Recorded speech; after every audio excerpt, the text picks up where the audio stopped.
Bonjour, je suis Julien Bottman, j'ai été CDP pendant 2 ans et je suis aujourd'hui fonctionnaire de catégorie A. Bonjour, je suis Véronique Murian, j'ai été CDP pendant 7 ans et aujourd'hui salariée de droit privé.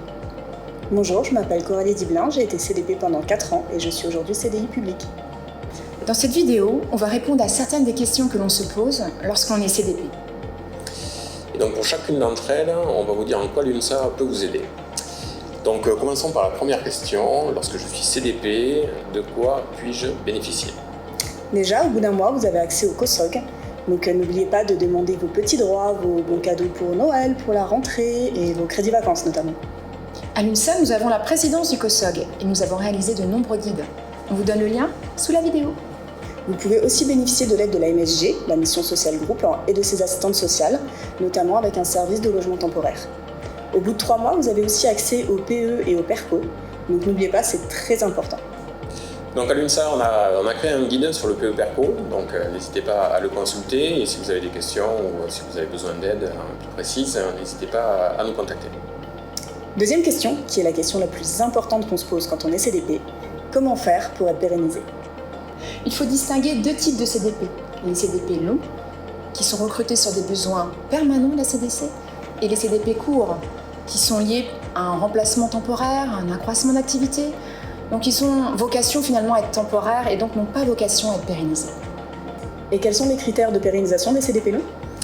Alors on a une note de la DRH du 4 septembre 2020, dont on vous mettra le lien en bas de vidéo, qui définit 3 critères.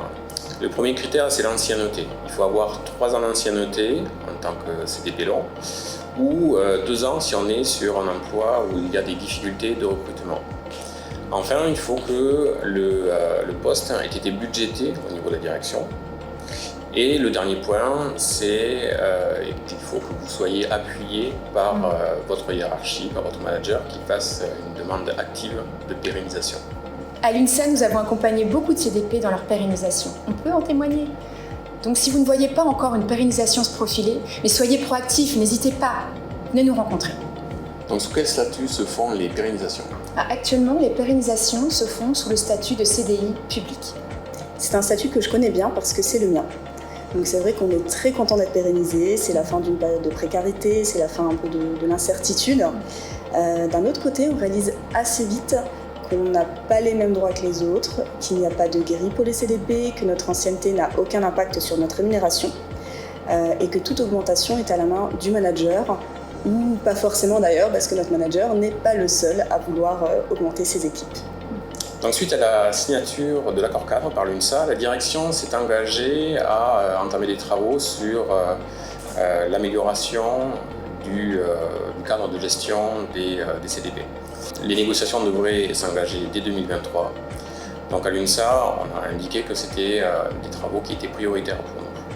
Pour nous, le statut de CDI public, si la direction ne souhaite pas le faire évoluer vers un CDI privé, ce qui serait l'idéal pour nous, alors on demande à ce que les CDI publics aient les mêmes droits que les CDI privés.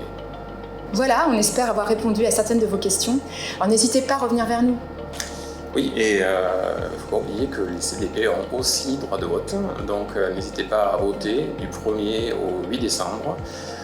Votez pour n'importe qui, mais votez. Et si c'est pour nous, ça c'est encore mieux. On compte sur vous.